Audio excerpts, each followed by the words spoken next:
Oi, pessoal. Sou Glenn Deason e hoje estou acompanhado pelo grande professor Jeffrey Sachs para discutir as 2 primeiras semanas de Trump de volta ao cargo e como entender tudo isso. E sim, é ótimo ver você novamente. Ótimo jogo, Deps. Obrigado. Então, novamente, estamos apenas 2 semanas na presidência de Trump e tanta coisa está acontecendo tão rápido que fica um pouco difícil de acompanhar. Mas, no geral, parece que Trump está preocupado com os Estados Unidos se estendendo demais. Acho que o que pode ser chamado de sobrecarga imperial, à medida que os Estados Unidos se esgotam internamente e potências rivais têm vantagem crescente em termos de equilibrar coletivamente os Estados Unidos. Então, parece, pelo menos para mim, que Trump está buscando alguma forma de estratégia de retração e repriorização. Ou seja, pensando que os Estados Unidos devem reduzir seus compromissos com certas partes do mundo, principalmente reduzir seus compromissos militares na Europa e no Oriente Médio, e, em vez disso, priorizar a competição contra a China na Ásia e, eu acho, reafirmar a dominância regional no hemisfério ocidental, uma nova doutrina Monroe, por assim dizer.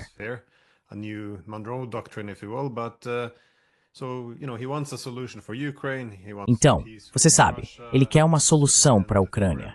Ele quer paz com a Rússia. Ele quer acabar com as guerras eternas no Oriente Médio, mas geralmente através de sua estratégia de máxima pressão para conseguir o que deseja. Eu estava curioso se você avalia os objetivos dele de maneira semelhante. E como você o vê avançando em direção a essas metas? Ou, novamente, eu sei que são apenas 2 semanas, e tem sido difícil acompanhar o que está acontecendo. Mas recebem sinais muito mistos em termos de como ele aborda tanto o Oriente Médio quanto a Rússia.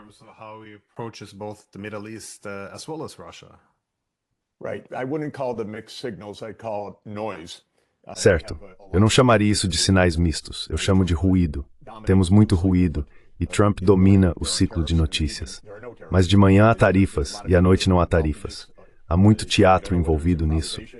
Não sabemos se é improvisação ou o desejo de dominar o ciclo de notícias por si só. Mas eu não pressionaria demais uma visão estratégica sobre nada ainda. Acho que é bastante cedo, bastante confuso. No idioma que desse uma de taft cloud, o Orbedos Pains Trace Base tá com de teatro sem, seja Gani, seja o Oriente Médio, a China, sejam as Américas.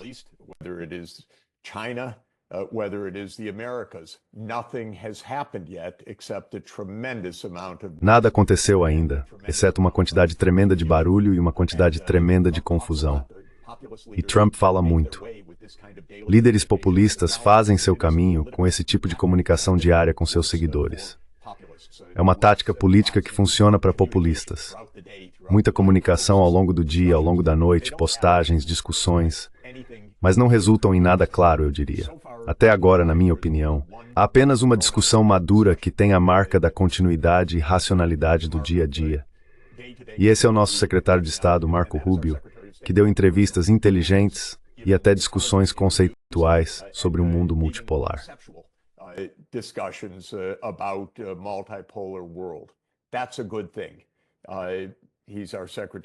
Isso é uma coisa boa. Ele é o nosso secretário de Estado. Ele defendeu a diplomacia. Ele diz que a diplomacia importa, significa acomodação mútua e compromisso. Estamos em um mundo multipolar, ele declarou. Tudo isso eu colocaria na categoria de discussão madura. Todo o resto, não sabemos. Honestamente, Netanyahu está em Washington. É para eles planejarem a próxima fase de algo terrível porque os Estados Unidos estão dando mais armas pesadas e financiamento para Israel? Isso já está acordado. Ou é para estabelecer as regras e dizer que o atual cessar-fogo continuará até um desfecho político? O cenário no hemisfério ocidental é extraordinário.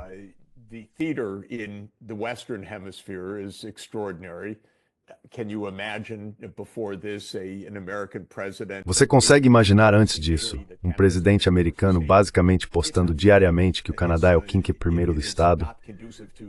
Não é engraçado.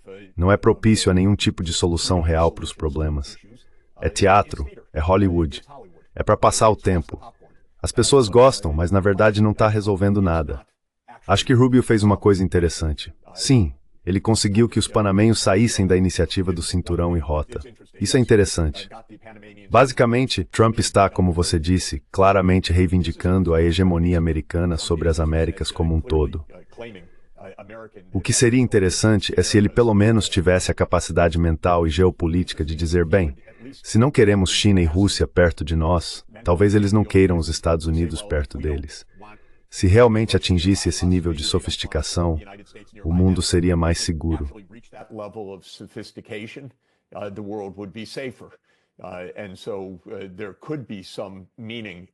E assim pode haver algum significado em tudo isso. Mas lembre-se, estamos falando de Trump e estamos falando da América. E a América é perfeitamente capaz de dizer que não quer a Rússia e a China perto de nós. E estaremos bem na cara deles. Afinal, pouco antes de começarmos, eu estava lendo como Trump disse que, claro, agora a Ucrânia nos dará suas terras raras como pagamento por nossa ajuda. Isso volta a Lindsey Graham, o senador que disse que devemos lutar porque há 10 trilhões de dólares em reservas minerais.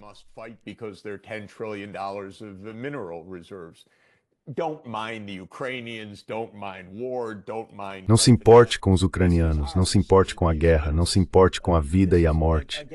Isso é nosso. Esses minerais.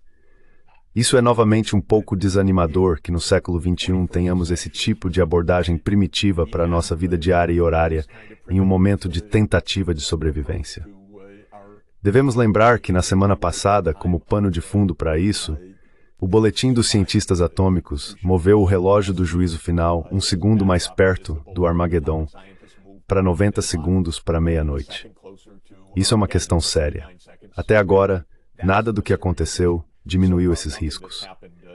Então, Glenn, essa é uma resposta longa para dizer que poderíamos possivelmente construir uma estrutura intelectual em torno disso, mas acho que seria prematuro fazê-lo, na verdade.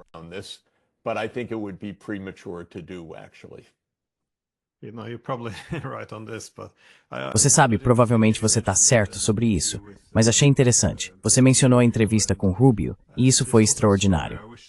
Eu gostaria que tivessem explorado isso um pouco mais, para ser honesto, porque essa admissão de que a ordem unipolar chegou ao fim e temos que aceitar a multipolaridade, do meu ponto de vista, impacta tudo. Em um sistema unipolar, segurança significa que um país é capaz de dominar a tal ponto que ninguém pode desafiar sua segurança. Isso é o que traz estabilidade na lógica unipolar. Mas em um sistema multipolar, você tem que levar em conta as preocupações de segurança dos adversários.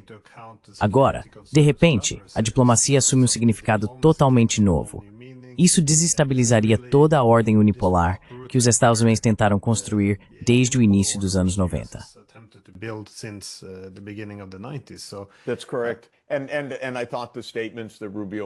Isso mesmo. E achei que as declarações que Rubio fez foram bastante inteligentes. Não temos ideia se isso é uma observação própria dele ou uma reflexão de uma estratégia acordada com o presidente Trump. Não ouvimos tais coisas do presidente Trump, nada nesse nível conceitual. Mas o que Rubio disse foi o que você, eu e outros temos discutido há anos, que é que de fato já alcançamos um mundo multipolar.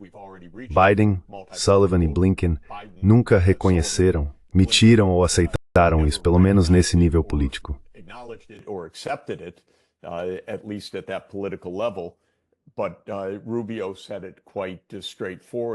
Mas Rubio disse isso de forma bastante direta.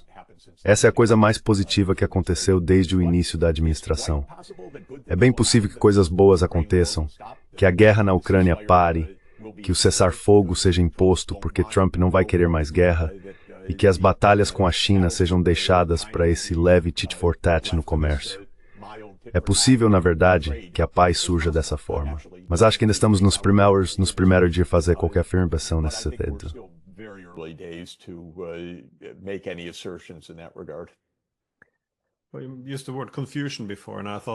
Você usou a palavra confusão antes, e eu pensei, bem, isso resumiu meus pensamentos, não apenas sobre o Oriente Médio, mas também sobre a questão da Ucrânia, porque Trump deixou muito claro que quer acabar com a guerra. Novamente, idealmente ele gostaria que fosse nas primeiras 24 horas, mas depois estendeu isso. Quando ele disse que reconheceu que a expansão da OTAN desencadeou a guerra, isso foi muito diferente de sugerir que foi não provocada o que significa que houve apenas um impulso imperial por parte da Rússia, que deve ser contrariado em vez de encontrar um compromisso.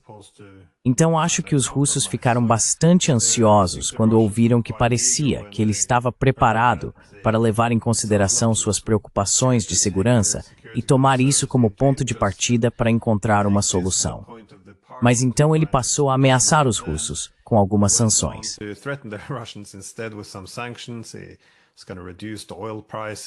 Ele ia reduzir significativamente o preço do petróleo. Por algum motivo, ele achava que a Arábia Saudita concordaria com isso. Mas agora ele também está falando sobre a Ucrânia, pagar aos Estados Unidos com seus minerais de terras raras para financiar o apoio americano. Então, novamente, se não são sinais mistos, é confuso. Ele também quer acabar com a guerra, mas sugere que está preparado para simplesmente deixar isso para os europeus lidarem com a situação daqui para frente. Isso é apenas buscar um retorno sobre o investimento dos compromissos de segurança dos Estados Unidos ao redor do mundo, em vez de ser um dreno de recursos. Ou você acha que ele tem ambições mais amplas em termos de acabar com o conflito com os russos, para aproximar a Rússia um pouco mais do Ocidente, em vez de se inclinar para a China? Ou você acha que há muita improvisação acontecendo, e é um pouco demais acontecendo muito rápido, como eu comecei dizendo?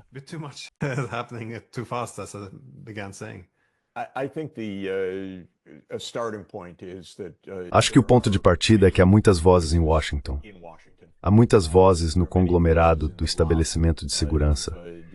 O presidente Putin observou famosamente em uma entrevista de 2017 que os presidentes entram no cargo com ideias. Mas então, homens de ternos escuros e gravatas azuis vêm e lhes falam sobre as realidades.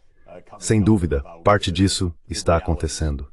A propósito, ele quis dizer realidades entre aspas. Em outras palavras, realidades do Estado Profundo ou da CIA. Então parte do que está acontecendo é que Trump não está sozinho. O rei George III, contra quem os Estados Unidos se revoltaram em 1776, não estava sozinho. Havia um gabinete.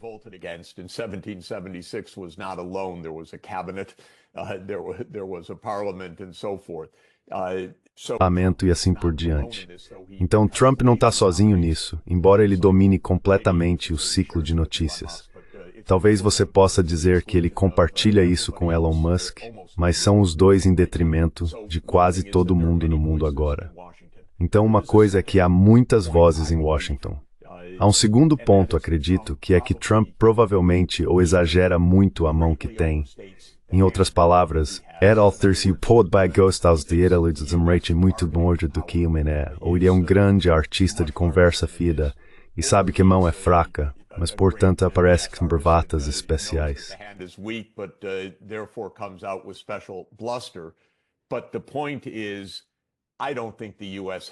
Mas a questão é que eu não acho que os Estados Unidos tenham tanta influência em muitos lugares diferentes. Os Estados Unidos não podem enfrentar a China, por exemplo. Nem é pensável no nosso mundo. Os Estados Unidos não podem vencer uma guerra com a China. Deus nos livre de que houvesse uma. Isso poderia acabar com o mundo. Mas não é como se ameaças pudessem realmente resolver problemas. Os Estados Unidos não podem ameaçar a Arábia Saudita ou o mundo árabe dizendo: vocês aceitam os refugiados de Gaza? Ou então. Não há ou então. Os Estados Unidos não podem nem ameaçar a Europa, que é o pior negociador do mundo inteiro, é claro, porque são 27 países, alguns dos quais são estados vassalos dos Estados Unidos, tentando chegar a alguma posição.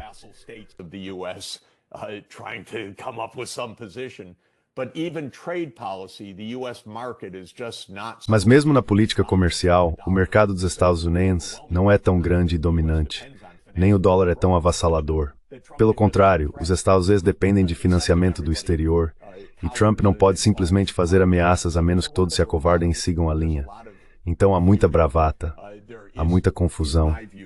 Na minha opinião, não há uma estratégia clara neste estágio, e pode não haver uma estratégia clara. Devemos também entender que os Estados Unidos estão cheios de problemas internos. Os Estados Unidos estão cheios de problemas políticos internos, que são bastante profundos. Temos agora um déficit orçamentário crônico de 7% do PIB, que é grande, com a perspectiva de uma dívida crescente rapidamente em relação à renda nacional, e enormes questões sociais que nem sequer foram mencionadas uma vez desde que o governo assumiu.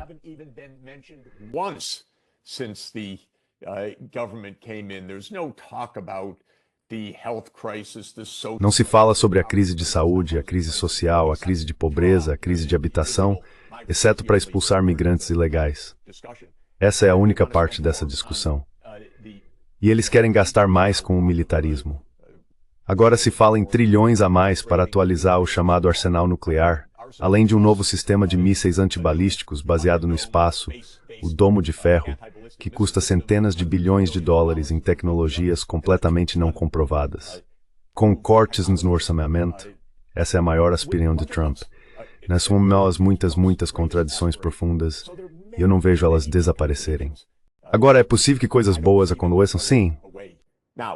Is it possible good things could happen? Yes. The way you started by... A maneira como você começou impondo uma estrutura intelectual coerente a tudo isso é absolutamente um resultado possível que a administração poderia escolher, que é a retração, que é a paz com a Rússia, paz com a China. Você fica fora do nosso bairro, nós ficamos fora do seu bairro. Nós diminuímos o tom, retornamos a um quadro de controle de armas nucleares, acabamos com a guerra no Oriente Médio, com o Estado da Palestina ao lado de um Estado de Israel. Tudo isso está ao alcance. Pode ser que em 6 meses, meu Deus, este seja um novo mundo sensato. Não é impossível.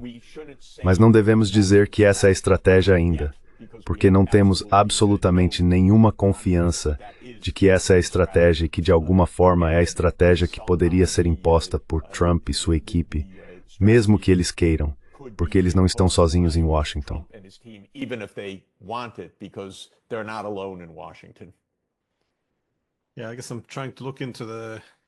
Sim, acho que estou tentando olhar para o caos e o barulho e ver se consigo encontrar alguma estrutura ali. Mas Trump também, não é apenas sobre o que ele fará, mas ele herdou outro conflito, é claro, que é o genocídio em Gaza. E aqui também, acho que há alguma suposição de que isso pode ir em ambas as direções, porque por um lado Trump quer se posicionar como o melhor amigo de Israel. Ao mesmo tempo, ele insiste em América em primeiro lugar.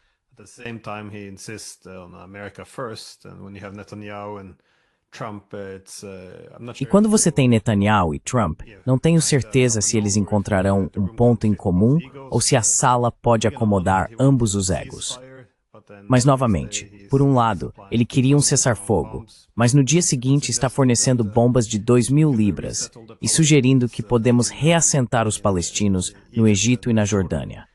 Novamente, ele apresentou isso como uma forma de ajudá-los a ter uma vida melhor. Mas limpar Gaza, acho que da minha perspectiva, parecia uma justificativa humanitária para uma limpeza étnica. Ou seja, primeiro destruir Gaza e depois oferecer ajuda, removendo as pessoas. Mas como você vê a direção, também independentemente do que Trump queira fazer? Você vê o cessar-fogo se mantendo ou será muito difícil para Netanyahu rompê-lo? Eu acho.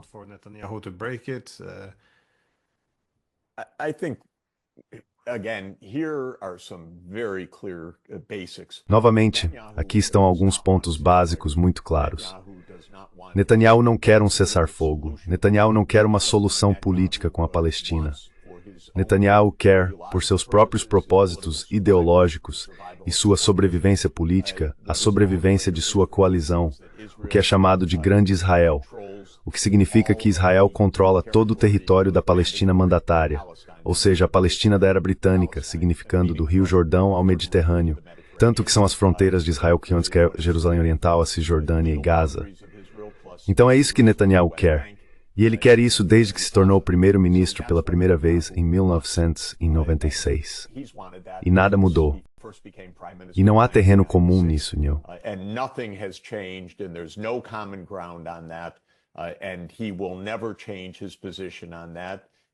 E ele nunca mudará sua posição sobre isso. Ele subirá ou cairá do poder, isso é uma questão diferente. Mas ele não mudará sua posição sobre isso. Esse é o núcleo político dele e o trabalho de sua vida. E é um desastre, na minha opinião.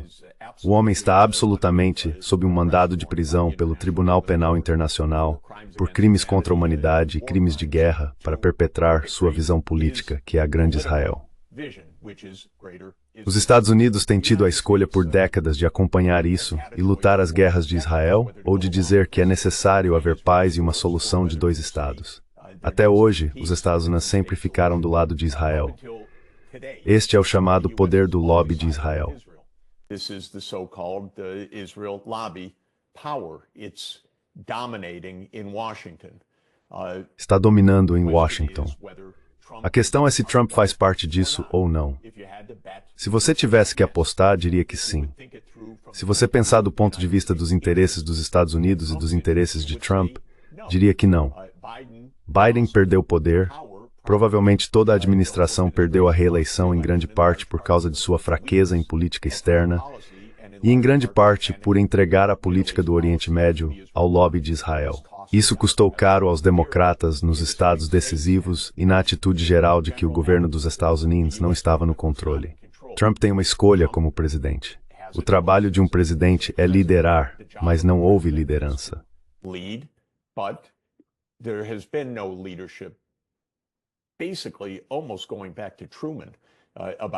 Basicamente, quase voltando a Truman, o lobby político de Israel tem sido tão poderoso o tempo todo.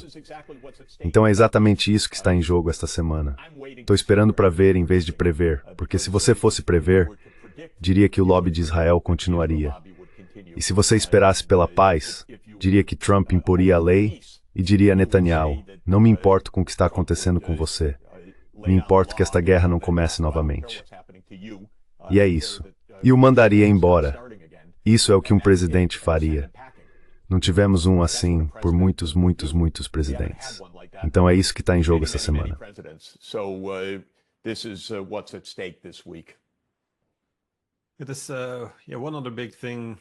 Há outra grande coisa acontecendo também, que é que sob Trump, eles estão suspendendo o que é chamado de ajuda externa por 90 dias.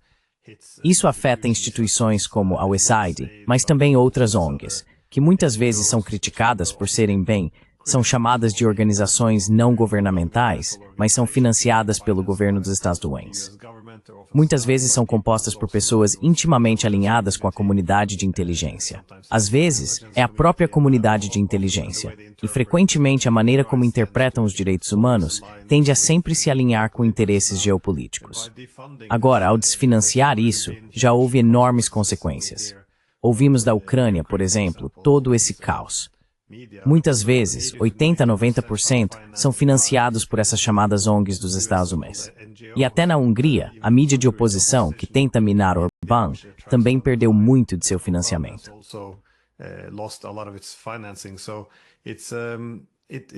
Parece bastante... Sim, é um grande desenvolvimento. E acho que estou me perguntando qual é a motivação. Isso é um esforço porque ele quer refazer muitas das políticas externas dos Estados Unidos. É uma maneira de desmantelar o Estado profundo? São simplesmente medidas pragmáticas de corte de custos? Ou é geopolítico?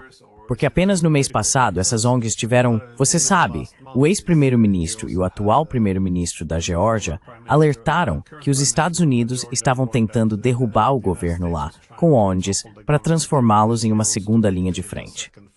Na Eslováquia, estão argumentando que essas ONGs estão tentando derrubá-lo porque ele é muito favorável ao fim da guerra na Ucrânia, assim como Orbán.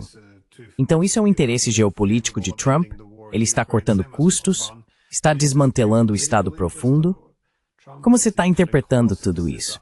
Que é bastante extraordinário.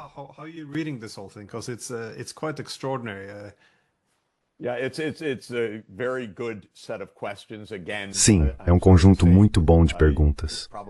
Novamente, lamento dizer que provavelmente há uma série de motivos que são diferentes para diferentes atores. Mas deixe-me resumir desta forma. Em primeiro lugar, a USAID é uma mistura de 3 missões muito diferentes. Uma é a verdadeira inteligência e ajuda humanitária urgente para ajudar a financiar água potável ou medicamentos contra a malária e assim por diante, que mantém as pessoas vivas urgentemente. A USAID realmente faz isso. Se você parar isso, as pessoas morrem. E esse é o lado bom da USAID. Em segundo lugar, a USAID é um instrumento de política externa, obviamente dos Estados Unidos, não apenas de política de desenvolvimento ou humanitária. Você ajuda aqueles que votam com os Estados Unidos, se alinham com os Estados Unidos, permitem que os Estados Unidos estabeleçam bases militares, lutem ao lado e assim por diante. Military bases fight alongside the U.S. and so forth. So it is a completely politicized Portanto, é uma instituição completamente politizada que é irremediavelmente mal utilizada por motivos de política externa, às vezes nefastos. Em terceiro lugar, é uma instituição do Estado profundo, o que significa que financia revoluções coloridas literais, insurreições e assim por diante. Ela fornece mídia de oposição que surge sob demanda quando um governo está prestes a ser derrubado, por exemplo. Então é tudo isso. Esta ação que foi tomada não delineou entre eles, pelo menos em primeira instância. Depois, algumas das operações de salvamento foram restauradas, mas tenho certeza de que muitas não foram. Qual foi o propósito de tudo isso? É novamente uma mistura, ajuda externa, a parte boa, salvar vidas e assim por diante. Foreign aid, the good part, saving lives and so forth, this is by itself opposed. Isso é por si só algo que as principais bases de apoio de Trump se opõem. Fazer o bem para os outros. Pare com isso. Acredite em mim, corte a ajuda externa. Isso é desperdício. Por que ajudaríamos eles? Este é um tropo muito comum na política americana, que é se é bom para os outros, é ruim para nós. E assim, ironicamente, não é como se as pessoas dissessem: bem, deveríamos salvar as coisas boas. Não, não, não, não, não. Devemos cortar as coisas boas, porque isso é um desperdício de dinheiro. Se eles querem continuar vivos, isso é problema deles. Isso não é problema nosso. É um tropo americano. Mas também é verdade que provavelmente isso foi um ataque ao Estado profundo de uma maneira que eu aplaudiria, porque a USAID foi terrivelmente mal utilizada por décadas. Terribly misused for decades. I'm a development economist. Sou economista de desenvolvimento. Defendi a ajuda ao desenvolvimento para pessoas pobres. Mas eu pararia de lidar com o USAID porque era um instrumento completamente político e muitas vezes um instrumento totalmente inadequado. E acho que isso também fazia parte da motivação, com certeza. Em geral, aliás, no Ocidente, mesmo na Noruega, que é um dos grandes doadores, mesmo em toda a Europa Ocidental, a ideia de ajudar as pessoas honestamente a atender às suas necessidades básicas está saindo de moda. É incrível os níveis de egoísmo, egocentrismo e assim por diante contra as pessoas mais vulneráveis do mundo.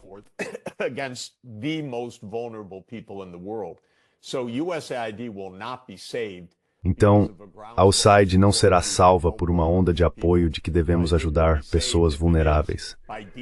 Ela será salva, se for, por forças do Estado profundo que dizem que precisamos disso como uma ferramenta de política externa, por todos os motivos errados, na minha opinião. Mas o que ela faz é o que você disse. É incrível ver quantas organizações de fachada foram expostas em uma semana. De repente, você não pode fazer propaganda. De repente, metade da mídia na Ucrânia está fora do ar porque era toda financiada pelos Estados Unidos. Era financiada pela USAID. Este é o jogo do Estado de Segurança dos Estados Unidos. Este é o jogo das revoluções coloridas. E pelo menos temporariamente foi interrompido. Então temos um experimento muito bom em andamento que expõe o que estava acontecendo.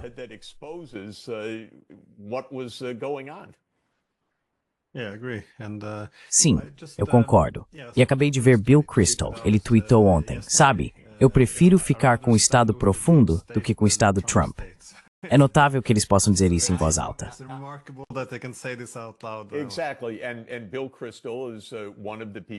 Exatamente. E Bill Kristol é uma das pessoas que nos trouxe mais guerras, mais desastres, mais perto do precipício da guerra nuclear. Ele faz parte daquele grupo neocon desde o início que causou tantos danos profundos. Para ele dizer isso, pelo menos esclarece, esperamos que o Estado de Trump esteja realmente do outro lado disso. Estamos esperando para ver. Mas se estiver, isso seria exatamente o avanço para a realidade e para a segurança que precisamos nos Estados Unidos e que o mundo precisa.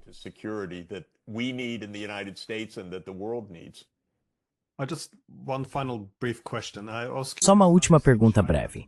Eu estava curioso para saber como você vê a China, para ser honesto, porque em 2017, quando Trump assumiu a presidência, ele estava muito ansioso por coerção econômica contra a China. Mas desde então, parece que a China mostrou ser capaz de se diversificar longe dos Estados Unidos em termos de fabricação de chips, enquanto os Estados Unidos obviamente terão muito mais dificuldade em se diversificar longe da China. especialmente com muitos dos recursos dos quais as cadeias de suprimentos dos Estados Unidos dependem. Você está percebendo algum sentimento ou abordagem mais moderada por parte de Trump desta vez? Ou é difícil ver através do ruído, eu acho?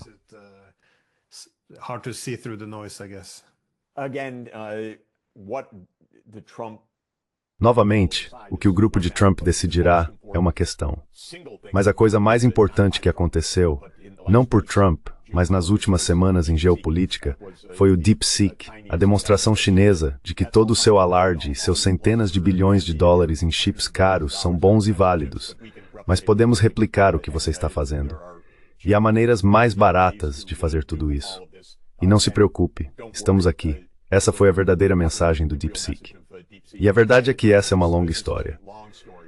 A ideia de que os Estados dominam porque têm um controle sobre alguma tecnologia-chave tem sido um clichê pelo menos, digamos, desde 45. A ideia em 1945 era que os Estados tinham um monopólio atômico.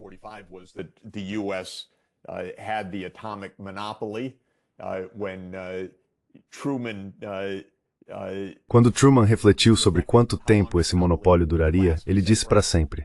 Claro, durou cerca de 3 anos e meio. E em 1949, a União Soviética entrou para o clube atômico e seguiu de forma semelhante com a bomba termonuclear em 1953-54. A questão é que todas essas ideias de que, bem, estamos à frente e permaneceremos à frente tecnologicamente, são apenas um clichê ingênuo, repetido há muito tempo. Guerra nas Estrelas foi a mesma coisa e continua sem parar. A IA é apenas o mais recente desse hype. A China é uma superpotência global. Será assim. Trump não tem ameaças credíveis contra ela. Isso não significa que os Estados Unidos não serão completamente estúpidos, mas os Estados Unidos não podem derrotar ou conter a China.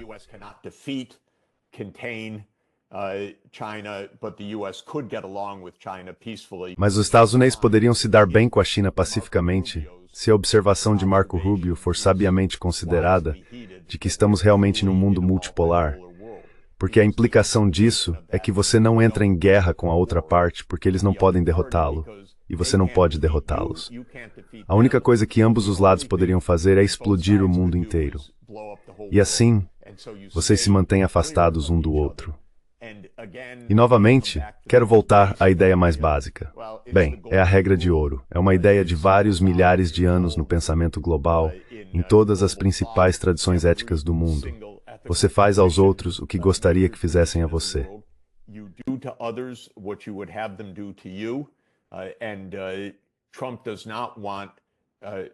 E Trump não quer a Rússia e a China em nossas fronteiras ou em nossas águas próximas. Talvez, se os Estados Unidos refletirem sobre isso, em relação ao Mar da China Oriental, ao Mar da China Meridional, Taiwan e assim por diante, teremos um mundo mais seguro. É possível que cheguemos lá. Estes são os primeiros dias de muito barulho, muita confusão. Washington está em alvoroço. Trump não está sozinho em Washington. As coisas estão de cabeça para baixo. Meu ponto principal é que poderíamos ter um mundo mais seguro, e a posição dos Estados Unidos não é muito forte. Então há muito barulho, bravata, ameaça, ostentação e fanfarronice. Mas a verdade é que os Estados Unidos podem parar guerras, mas não podem vencê-las, e não deveriam lutar nelas.